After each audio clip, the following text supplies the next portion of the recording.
Hi everybody, this is Kathryn, Waite, and Rusty Ryan here Hi. from MongolShow.com, and we're here to talk about Alien Covenant.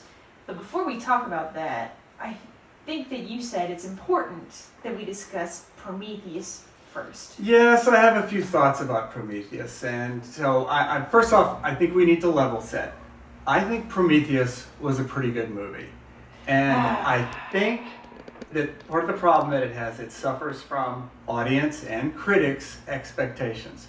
Because the first time when I heard Ridley was going back to his alien roots and gonna make an alien DNA movie, I thought this will be great. So I went in there thinking I was going to be seeing a lot of xenomorphs. Yeah. And that just wasn't the ticket. But if you really look at that movie, just step back. You know, it was shot in native 3D. It's beautiful. The way it's done is so nice. It's a great story. There is good acting. And because I think that in the original Alien, there were two big mysteries. The first mystery was, what was a derelict spaceship with the space jockeys? Where did they come from? And then what happened to that ship? Where did the xenomorphs come from? So Prometheus really spent most of its time talking about the space jockey and the engineers, as they're calling them. And then leading into that with Alien Covenant, do you feel like it answered either of those two questions for you? I do. I feel fairly certain. There's a few logic. That's fair. You don't want to spoil lapses. too much. True, but I do think that when now looking at it the way after I've seen both movies, I look at Prometheus as the backstory, the history of the engineers and Discovery, and Alien Covenant definitely for all you alien xenomorph fans is lots and lots of aliens. I think they did do a good job too for the classic Alien fans of having much more gore in this one. It has everything, just lots of blood, lots of guts, lots of screaming, lots of anguish. I guess the only problem I still have is that the scientists are still stupid.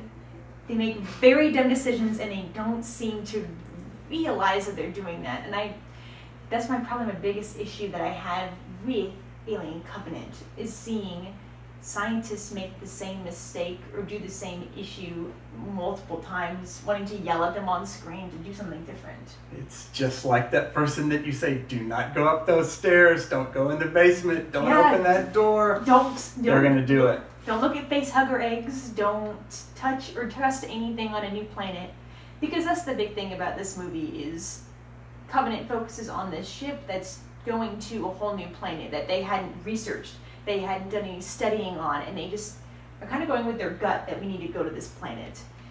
And their gut was very wrong. Yeah. That's the thing about it. And I do think they did a good balance of having Prometheus and the original Alien style. So I'll give it that.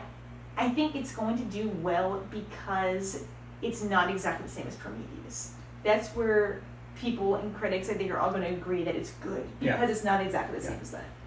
But you are right, though, that Prometheus does answer more of the why questions, or at least builds it up. Do you think that this movie will lead to more? Do you think that Ridley Scott is just going to walk away at this point? What do you think? I think there's one more left in this. I do. Because remember, this is still happening before Ripley and the Nostromo discover that derelict ship. That's a very good point. So, and there's a lot of time that passes between those, which is really interesting. And I think one thing to just kind of wrap up on is how wonderful Michael Fassbender did. Awesome. He was so great playing multiple roles, not completely different, but you can tell there's a distinct difference between his characters.